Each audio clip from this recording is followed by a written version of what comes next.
Hello everyone guys, आपका हमारे और आपके चैनल रोड टू डिफेंस में बहुत बहुत स्वागत है। और आज हम पढ़ने जा रहे हैं रिप्रोडक्शन के बारे में। लेकिन रिप्रोडक्शन जो है, जो ये वाला रिप्रोडक्शन है, ये जो टॉपिक हम कर रहे हैं, ये नॉर्मल टॉपिक नहीं होगा। कहने का मतलब ये है, जितना भी हम टॉपिक आपको करवाने वाले हैं और करवाएंगे फ्यूचर में, वो सारा एनडीए 2020-22 के सिलेबस को मद्देनजर रखते हुए करवाया जाएगा। यानी कि हमारा जो मेन मोटिव है वो क्या है, रिप्रोडक्शन को समझना। और रिप्रोडक्शन को इस तरह से समझना कि जो आपके 2020-22 का जो बायोलॉजी का सेक्शन आएगा, उधर आपका ये सब मिल जाए, मतलब उधर आपको यहाँ से क्वेश्चन मिल जाए। तो इस तरीके से हम आपको करवाने वाले हैं। अब बिना टाइम वेस्ट करते हुए इसको स्टार्ट करते हैं। सबसे पहले बात आती है रिप्रोडक्शन की। रिप्रोडक्शन क्या होता है? रिप्रोडक्शन देखिए, री का मतलब होता है दोबारा से। री का मतलब क्या होता है? दोबारा से। री का मतलब क्या होता है? दोबारा। जिस वर्ड के आगे मैं री लगा दूं और उसको दोबारा वही लिख दूं तो क्या बन जाएगा? उसका मतलब दोबारा से करने का। जैसे रिप्ले, रीप्ले, दोबारा से प्ले करना। जैसे कि रीअपीयर, दोबारा से अपीयर होना। और बहुत सारे ऐसे वर्ड्स हैं। तो यहाँ पर रिप्रोडक्शन का मतलब है दोबारा से प्रोड्यूस करना। प्रोडक्शन को हम कैसे करेंगे? दोबारा करेंगे। और ये कैसे होता है, किस चीज़ का प्रोडक्शन हम यहाँ पर बात कर रहे हैं? हम यहाँ पर ऑर्गेनिज्म के बारे में बात कर रहे हैं, क्योंकि हम बायोलॉजी पढ़ रहे हैं तो हम ऑर्गेनिज्म के बारे में बात करेंगे। तो रिप्रोडक्शन क्या होता है? New organisms from parents. हमें न्यू ऑर्गेनिज्म कहाँ से देखने को मिलते हैं? उनके पेरेंट्स से देखने को मिलते हैं। रिप्रोडक्शन का मतलब क्या होता है? Formation of the new organism from the parents. ठीक है, न्यू ऑर्गेनिज्म का फॉर्मेशन पेरेंट्स के द्वारा किया जाए। तो गाइज, रिप्रोडक्शन का जो बेसिक मीनिंग है वो क्या हुआ कि जब न्यू ऑर्गेनिज्म पेरेंट्स से आने लग जाते हैं या फिर पैदा होते हैं तो उसको क्या बोल देते हैं? उसको बोल देते हैं रिप्रोडक्शन। तो ये जरूरी क्यों है? रिप्रोडक्शन जरूरी है इवोल्यूशन के लिए। आपको एनडीए के एग्जामिनेशन में पूछ सकता है कि रिप्रोडक्शन जरूरी क्यों है? ये है इवोल्यूशन के लिए ज़रूरी। Reproduction is necessary for evolution. उसके बाद एक और चीज़ है कि स्पीसीज़ की, किसी भी स्पीसीज़ की क्या मेंटेन करता है? कॉन्टीन्यूटी। क्या मेंटेन करता है? कॉन्टीन्यूटी को। मतलब देखिए, ऐसा है कि ह्यूमंस हैं। अब ह्यूमंस चाहते हैं कि हम इस अर्थ पर हमेशा रहें, तो ह्यूमंस क्या करते हैं? तो यहाँ पर रिप्रोडक्शन होगी। या फिर कोई भी स्पीसीज़, कोई भी एनिमल ले लो, कोई भी बैक्टीरिया तक ले सकते हो आप, छोटे छोटे ऑर्गेनिज्म। तो वो क्या चाहते हैं? वो ये चाहते हैं कि उनकी स्पीसीज़ जो है वो आगे मूव करती रहे। वो मर जाए लेकिन उनके जैसे और ऑर्गेनिज्म आगे प्रोसीड करते हैं, आगे कंटिन्यू रहें। ठीक है, तो इसी वजह से रिप्रोडक्शन का जो मेन मोटिव है वो क्या होता है? किसी भी स्पीसीज़ का कंटिन्यूएशन, यानी कि कंटिन्यूटी बनाए रखती है। कौन? रिप्रोडक्शन जो है वो कंटिन्यूटी बनाए रखती है। ये बहुत इंपॉर्टेंट चीज़ है। ठीक है, तो यहाँ पर आपको एनडीए के एग्जामिनेशन में पूछ सकता है रिप्रोडक्शन जरूरी क्यों है। आपसे ऑप्शन में डाल देगा इवोल्यूशन के लिए, स्पीसीज के लिए, both A and B, none of the above, या फिर बोथ, या फिर ए। ऐसे मतलब क्वेश्चन जैसे दे देते हैं। तो आपको ये तो पता है कि क्वेश्चन किस तरीके से दे सकता है। तो क्वेश्चन में क्या पूछ लेगा कि भाई रिप्रोडक्शन जरूरी क्यों है? एवोल्यूशन के लिए जरूरी है, स्पीसीज के लिए जरूरी है, मतलब कंटिन्यूटी ऑफ स्पीसीज। इस तरीके की चीज़ें आपसे पूछ सकता है। तो यहाँ पर आप देख सकते हैं। उसके बाद रिप्रोडक्शन दो तरीके की होती है, टू टाइप्स की होती है। कितने टाइप की होती है? टू टाइप्स की। टू टाइप्स की। अब ये टू टाइप की कौन कौन सी होती है? एक होती है असेक्सुअल, एक होती है सेक्सुअल। असेक्सुअल में क्या होगा कि एक ही पेरेंट इन्वॉल्व होगा, एक ही पेरेंट इन्वॉल्व होगा। और सेक्सुअल में क्या होगा? दो पेरेंट इन्वॉल्व होंगे। ये बात आपको पता होनी चाहिए। देखिए, असेक्सुअल रिप्रोडक्शन में क्या होता है, इसमें ना गैमेट्स जो है आपस में फ्यूज नहीं करते। गैमेट्स आपस में फ्यूज नहीं करते हैं सेक्सुअल रिप्रोडक्शन में। जनरली गैमेट्स फ्यूज नहीं करते, जबकि सेक्सुअल रिप्रोडक्शन में मेल गैमेट और फीमेल गैमेट फ्यूज कर जाइगोट बनाते हैं और वो जाइगोट एम्ब्रियो में बनता है। ठीक है, और उसके बाद असेक्सुअल रिप्रोडक्शन में क्या होगा? इधर कोई वेरिएशन नहीं देखी जाएगी। देखिए, जब यहाँ पर गैमेट्स ही नहीं आए, जब यहाँ पर दो अलग अलग डीएनए ही नहीं आए। देखिए, गैमेट क्या होते हैं? गैमेट के पास अपना अपना डीएनए होता है। देखिए यहाँ पर, देखिए मान लीजिए एक गैमेट G1 है, एक गैमेट G2 है। इसके पास कुछ डीएनए D1 है और इसके पास कुछ डीएनए D2 है। मान लीजिए ऐसे कुछ इनके पास है और यहाँ पर हम इन्हें फ्यूज़ करवा रहे हैं। जब ये फ्यूज़ होंगे ना, तो इनका डीएनए आपस में कुछ ना कुछ तो चेंज होगा। उसकी वजह से क्या आती है? वेरिएशंस आती हैं। तो यहाँ पर तो एक ही गैमेट होगा। अब वो एक गैमेट उसके पास जैसा आप उसके पास जैसा डीएनए होगा वही पास होगा फर्दर, है ना। तो इधर क्या है कि कोई भी वेरिएशन नहीं देखी जाएगी। उसके बाद इसके एग्जाम्पल क्या है? Budding, regeneration, fission. Budding, regeneration, fission. अभी तो हम जो है इंट्रोडक्शन के बारे में बात कर रहे हैं, कोई डीप हम गए नहीं है। तो अभी बिल्कुल बेसिक इंट्रोडक्शन चल रहा है, जिससे आपके माइंड में एक आइडिया आ जाए। उसके बाद इसके एग्जांपल कौन कौन से हो सकते हैं? एसेक्सुअल के हाइड्रा, पैरामीशियम, ये इसके एग्जांपल हो सकते हैं। उसके बाद सेक्सुअल रिप्रोडक्शन को देखिए, इधर क्या होंगे? वेरिएशंस होंगी। इधर क्या होंगी? वेरिएशंस अकर होंगी, क्योंकि यहाँ पर क्या होगा? एक से ज़्यादा गैमेट होंगे। जब वो गैमेट आपस में फ्यूज़ करेंगे तो क्या होगा? डीएनए में चेंज आ जाएगा। डीएनए में चेंज आने की वजह से क्या होगा? वेरिएशन आएंगे। उसके बाद फ्यूजन ऑफ गैमेट्स। इधर क्या होता है? फ्यूजन ऑफ गैमेट होता है, गैमेट से जाइगोट बनता है। उन फ्यूजन, जब फ्यूजन ऑफ गैमेट हो जाता है तो उसको क्या बोलते हैं? फर्टिलाइजेशन। उधर से जाइगोट बनता है और उसके बाद एम्ब्रियो बन जाता है। और ये जो आपका सेक्सुअल रिप्रोडक्शन है, ये कहाँ पर देखा जाएगा? ये देखा जाएगा ह्यूमंस में, ये देखा जाएगा आपके फ्लावरिंग प्लांट्स में। और इस चैप्टर में और इस पूरे सीरीज में जो हम रिप्रोडक्शन की सीरीज पढ़ रहे हैं, इधर हम जो है इधर ये सेक्सुअल के टाइप्स और सेक्सुअल के जो टाइप्स हैं, मतलब कि सेक्सुअल के टाइप बोल रहा हूँ, सेक्सुअल के जो एग्जांपल हैं ह्यूमन, फ्लावरिंग प्लांट, इनको ना डिटेल से पढ़ेंगे। देखिए गाइस, सेक्सुअल रिप्रोडक्शन प्लांट्स में भी होती है, सेक्सुअल रिप्रोडक्शन ह्यूमंस में भी होती है, दोनों में सेक्सुअल रिप्रोडक्शन होती ही है। तो इसके बारे में डिटेल से बात करेंगे। ह्यूमन के अंदर रिप्रोडक्टिव सिस्टम अलग पढ़ेंगे, फ्लावरिंग प्लांट्स के अंदर रिप्रोडक्टिव सिस्टम अलग से पढ़ेंगे, और यहाँ पर जो बडिंग है, रिजनरेशन है, इनके तो जस्ट आपको एग्जाम्पल ही पता होने चाहिए, उससे ज़्यादा नहीं पूछता है। तो ये तो एक बेसिक वीडियो लेक्चर था, आई थिंक आपको थोड़ा बहुत तो समझ आया होगा। और अगर आपको ये वीडियो लेक्चर अच्छा लगा और आप चाहते हैं कि आप एनडीए की तैयारी करें, 2022 का सिलेबस फ्री में अगर आपको चाहिए, तो आप इस चैनल को सब्सक्राइब कर सकते हैं। गाइस, इस वीडियो लेक्चर को खत्म करने से पहले मैं 2-4 चीज़ें और आपको बता देना चाहता हूँ सेक्सुअल रिप्रोडक्शन के बारे में, क्योंकि यहाँ से कई बार क्वेश्चन बनता है, तो ये इंपॉर्टेंट भी है। तो यहाँ पर सबसे पहले हम बात करते हैं कि क्या इंपॉर्टेंट है। यहाँ पर जो फ्यूजन होगा गैमेट्स का, वो गैमेट्स कैसे होंगे, वो गैमेट्स होंगे आपके हैप्लॉइड गैमेट्स। अब ये हैप्लॉइड क्या होता है, मैं अभी आपको बताने वाला हूँ। जब ये हैप्लॉइड गैमेट आपस में फ्यूज हो जाएंगे, दो हैप्लॉइड गैमेट आपस में फ्यूज हो जाएंगे, तो एक डिप्लॉइड जाइगोट का फॉर्मेशन हो जाएगा। क्या हो जाएगा? एक डिप्लॉइड जाइगोट का फॉर्मेशन हो जाएगा। Fusion of two haploid gametes produces a diploid zygote. अब ये हैप्लॉइड और डिप्लॉइड क्या है, देखिए, हैप्लॉइड और डिप्लॉइड, इसको मैंने डिनोट कर दिया एच से, इसको मैंने डिनोट कर दिया डी से, हैप्लॉइड को मैंने एच से डिनोट कर दिया, डिप्लॉइड को डी से। सबको समझ आ गया।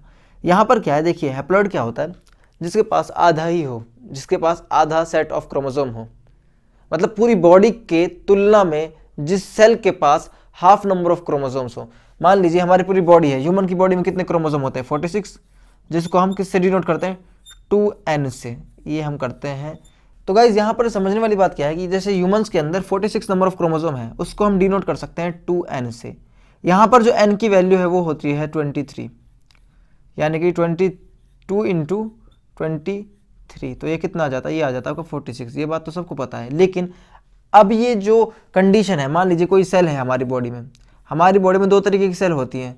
एक होती है सोमैटिक सेल, सोमैटिक सेल के अंदर होते हैं 46 नंबर ऑफ क्रोमोसोम, यानी कि कंप्लीट नंबर ऑफ क्रोमोसोम्स हमारी सोमैटिक सेल्स के अंदर होती हैं। और एक होती है हमारी ये गैमेट सेल्स होती हैं, गैमेट सेल्स, ठीक है। तो गैमेट सेल्स को क्या बोलते हैं? ऑटोजोमल सेल्स बोलते हैं। तो ऑटोजोमल सेल्स के अंदर क्या होगा, देखिए, ये तो मान लीजिए हमारी कौन सी सेल है? Somatic cell. सोमैटिक सेल में कितने नंबर ऑफ क्रोमोसोम होंगे? 46 पूरे होंगे। लेकिन जो आपकी गैमेटिक सेल है, जो आपकी गैमेटिक सेल है जिसके अंदर गैमेट होंगे, जो आपकी गैमेटिक या फिर ऑटोजोमल जो सेल है, उसके अंदर कितने नंबर ऑफ क्रोमोसोम होंगे? उसके अंदर नंबर ऑफ क्रोमोसोम होंगे just half of the entire. तो एंटायर हमारे पास कितना है? 46, तो इसका हाफ कितना हो जाएगा? 23। तो एक बात आप देख रहे हैं, जो आपकी गैमेट की सेल है उसके पास आधे ही नंबर ऑफ क्रोमोसोम है पूरी बॉडी की जो सेल्स होती है, बाकी सेल्स उनकी तुलना में। बाकी सेल्स के पास 46 क्रोमोसोम, इसके पास 23 नंबर ऑफ क्रोमोसोम। तो देखिए, मैंने क्या बताया, जिसके पास आधे ही क्रोमोसोम हो, आधे नंबर ऑफ क्रोमोसोम हो, हाफ सेट ऑफ क्रोमोसोम हो, वो तो आ जाएगा आपका हैप्लॉइड में। और जो जिसके पास पूरे नंबर ऑफ क्रोमोसोम हो, वो आ जाएगा आपके डिप्लॉइड में। अब यहाँ पर क्या हो रहा था, हैप्लॉइड सेल, जो हैप्लॉइड गैमेट्स हैं, उनके पास कितने नंबर ऑफ क्रोमोसोम होते हैं? n होते हैं। देखिए ना, यहाँ पर n, 2n का हाफ कितना हो जाएगा? n हो जाएगा ना। तो यहाँ पर नंबर ऑफ क्रोमोसोम कितने आ गए हैप्लॉइड के पास? n। जब 2n, देखिए यहाँ पर कितने? 2n, एक और n आ जाएगा। इनको ऐड करने पे हमें क्या मिल रहा है? डिप्लॉइड। और डिप्लॉइड के पास क्या होता है? 2n number of chromosome. तो ये समझ आ गया आपको? आई थिंक आपको आ गया होगा समझ में। क्या होता है कि जो आपके हैप्लॉइड गैमेट्स होते हैं वो फ्यूज होकर एक डिप्लॉइड गैमेट बनाते हैं। हैप्लॉइड के पास कितने नंबर ऑफ क्रोमोसोम होते हैं? n number of chromosome. जब n प्लस में n, दो गैमेट आएंगी तो दोनों के n प्लस में n कितने हो जाएंगे? 2n। तो वो 2n क्या है? आपका डिप्लॉइड सेल क्या बना देगा? जाइगोट बना देगा। तो जाइगोट के पास क्या है? 2n नंबर ऑफ क्रोमोसोम है। और ये आते किससे? हैप्लॉइड गैमेट से ही आते हैं। उसके बाद जो स्पर्म है वो कैसे होता है? मेल गैमेट होता है, और ओवम जो है वो फीमेल गैमेट होता है। ये बात तो बचपन से पढ़ते आ रहे हो। Meiosis produces cell that are genetically distinct from each other. जो ये गैमेट्स आपके प्रोड्यूस हुए हैं, जो आपके ये गैमेट्स प्रोड्यूस हुए हैं बहुत ज़्यादा मात्रा में, ये कौन सी प्रोसेस के थ्रू हुए हैं? फाइनली ये जो तैयार होते हैं वो मियोसिस के थ्रू होते हैं। कौन सी प्रोसेस के थ्रू? मियोसिस। इसको नोट डाउन कर लो कि मियोसिस के थ्रू होता है।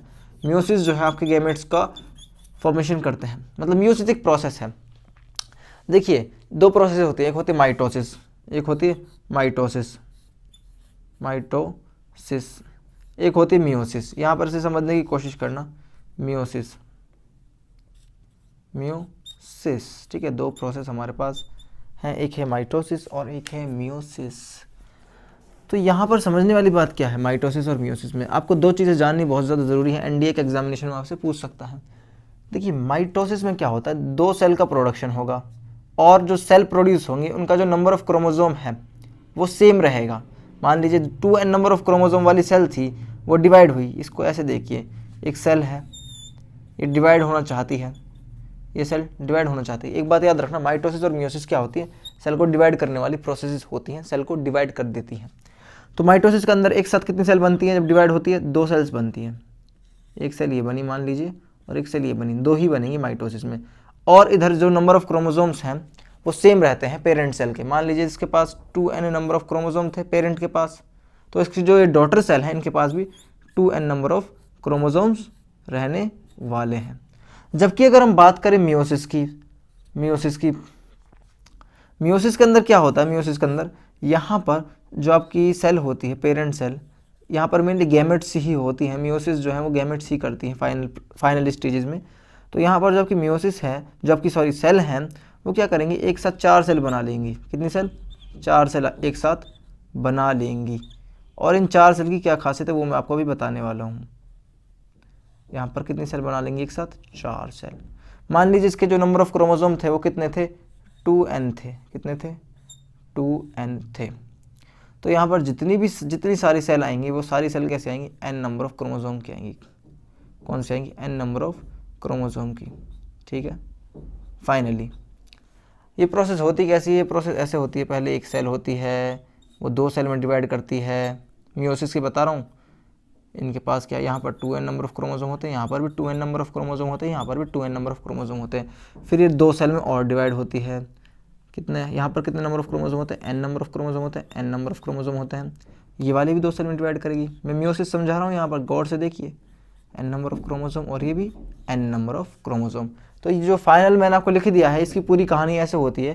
पहले गैमेट होता है, वो गैमेट अपने जैसे और गैमेट बनाता है। यहाँ पर 2n नंबर ऑफ क्रोमोसोम है, तो 2n नंबर ऑफ क्रोमोसोम जो गैमेट के पास हैं, तो क्या करता है, गैमेट अपनी जैसी और सेल बनाता है, 2 सेल अपनी जैसी और बनाता है। बिल्कुल माइटोसिस वाला सीन ये स्टार्टिंग में करता है। देखिए 2n नंबर ऑफ क्रोमोसोम वाली सेल 2 बना ली। अब जो ये 2 सेल हैं ये आगे क्या करेंगी, अपनी 2 सेल बनाएंगी। लेकिन जो ये 2 सेल होंगी, इधर नंबर ऑफ क्रोमोसोम हाफ हो जाएंगे। 2n का क्या हो जाएगा, n। यहाँ पर देखिए ना, 2n का n हो गया, और यहाँ पर भी 2n का क्या हो गया, n हो गया। मतलब देखिए 4 सेल आ गई, 1 2 3 4। फाइनल हमें यहाँ पर कितनी सेल मिलती है, मियोसिस में 4 सेल मिलती है। ठीक है, 4 सेल हमें यहाँ पर मिली, यहाँ पर हमें 2 सेल मिली। माइटोसिस में हमें मिलती हैं 2 सेल, यहाँ पर मिलती हैं हमें 4 सेल। यहाँ पर नंबर ऑफ क्रोमोसोम सेम रहता है माइटोसिस में, और मियोसिस में नंबर ऑफ क्रोमोसोम क्या होता है, डिफरेंट होता है। और जो मियोसिस है, जो मियोसिस प्रोसेस ये कहाँ पर होती है, मियोसिस प्रोसेस जो है वो आपकी सीधी सीधी हो जाती है गैमेट्रिक जो सेल्स होती हैं, जो ऑटोसोमल सेल्स होती हैं। तो यही सेल्स जो है वो फर्टिलाइजेशन करती हैं, और फर्टिलाइजेशन किनका होता है, इन्हीं सेल्स का होता है। कौन सी, इन वाली सेल्स का। n प्लस में n कितना हो गया, 2n। तो इस तरीके का यहाँ पर सारा सीन होता है। ये बात आपको पता होंगी वैसे, बस मैंने आपको जस्ट एक आइडिया दिया। आपको क्वेश्चन में क्या पूछ सकता है कि कौन से गैमेट फ्यूज़ करते हैं, हैप्लॉइड फ्यूज़ करते हैं, क्या बनाते हैं, डिप्लॉइड जाइगोट बनाते हैं। मेल और फीमेल का आपको पता ही है कि कौन कौन से क्या होता है। मियोसिस जो है वो क्या करता है, जेनेटिकली डिस्टिंक्टिव सेल्स को प्रोड्यूस करता है। ये बहुत ज़्यादा इंपॉर्टेंट लाइन है, आपको पूछ सकता है एग्जामिनेशन में। और मियोसिस कहाँ होती है, ऑटोसोमल सेल्स में होती है ज़्यादातर। कहाँ पर होती है, ऑटोसोमल सेल्स के अंदर, ऑटोसोमल सेल्स के अंदर।